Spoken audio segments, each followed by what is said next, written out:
नमस्कार। DElEd 4th semester. आज मैं शांति शिक्षा एवं सतत विकास विषय के अंतर्गत सतत विकास चैप्टर ले रही हूँ। सबसे पहले मुझे इसके बारे में बताना है कि सतत विकास की अवधारणा क्या है। सतत विकास किसे कहा जाता है? इंग्लिश में सतत विकास को सस्टेनेबल डेवलपमेंट कहा जाता है। ये दो शब्दों से मिलकर बना है, सस्टेन प्लस डेवलपमेंट। सस्टेन का अर्थ है संभालना या पोषित करना, और डेवलपमेंट का अर्थ है विकास करना या जीवन की गुणवत्ता में सुधार करना। इसमें सतत विकास को एक गतिशील प्रक्रिया बताया गया है।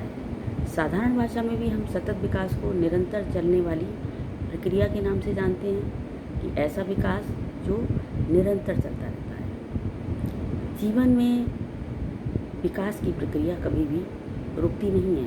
ये मृत्यु पर्यंत, जन्म से लेकर मृत्यु पर्यंत चलने वाली प्रक्रिया है। इसीलिए इसको गतिशील प्रक्रिया कहा गया है। अब ये बात आती है कि सतत या समपोषणीय विकास मुख्यतः 3 तथ्यों पर आधारित है। वो क्या हैं कि नंबर 1, विकास हमेशा दीर्घ उद्देश्यों या दीर्घ अवधि के लिए होना चाहिए। दूसरा है पर्यावरण और विकास एक दूसरे से सामंजस्यपूर्ण होने चाहिए। मतलब विकास ऐसा होना चाहिए जिससे पर्यावरण को कोई भी नुकसान ना पहुँचे। क्यों? क्योंकि पर्यावरण सुरक्षित रहेगा तभी मानव का जीवन भी सुरक्षित रहेगा। इसके बाद तीसरा तथ्य है कि विकास को समानता के नियम का पालन करना चाहिए, अर्थात संसाधन का इस प्रकार प्रयोग करें कि आगे आने वाली पीढ़ी को किसी भी प्रकार नुकसान ना पहुँचे या आगे आने वाली पीढ़ी भी उसका फ़ायदा उठा सके। तो ये हैं 3 तथ्य। और इसके बाद आती है बात की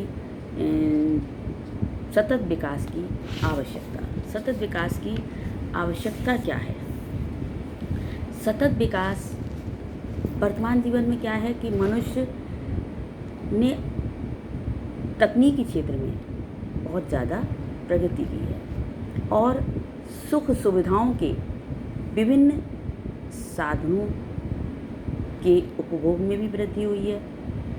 आज व्यक्ति यदि पैसा है उसके पास तो वो पूर्ण रूप से सुख साधन संपन्न है, और जहाँ एक ओर जीवन स्तर को उठाने हेतु विभिन्न उपभोग की वस्तुओं की प्रचुरता हुई है, वहाँ दूसरी ओर जनसंख्या बढ़ने के कारण भरण पोषण हेतु खाद्यान्न उत्पादन, शुद्ध वायु, शुद्ध जल के अभाव की समस्याएं भी उत्पन्न हुई हैं। वैश्विक स्तर पर औसत तापमान में वृद्धि के कारण ग्लेशियर पिघल रहे हैं, और उनसे क्या हो रहा है कि समुद्र तटीय जो क्षेत्र हैं उनमें जलमग्न होने का खतरा बढ़ गया है, और प्राकृतिक आपदाएं आ रही हैं और बीमारियों का प्रकोप बढ़ रहा है।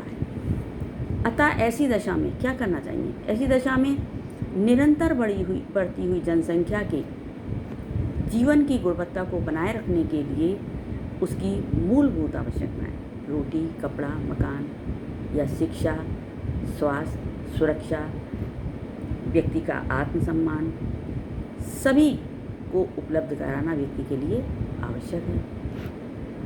परंतु विकास और प्रगति के नाम पर संसाधनों का अंधाधुंध प्रयोग किया जा रहा है। उसमें ये नहीं देखा जा रहा है कि इसके परिणाम बुरे हो सकते हैं, जैसे भूमंडलीय तापमान, ओजोन परत क्षरण, पर्यावरण प्रदूषण, जलवायु परिवर्तन आदि समस्याएं उत्पन्न हो गई। जबकि विकास करते समय पर्यावरण और पारिस्थितिकी संतुलन को ध्यान में रखना चाहिए।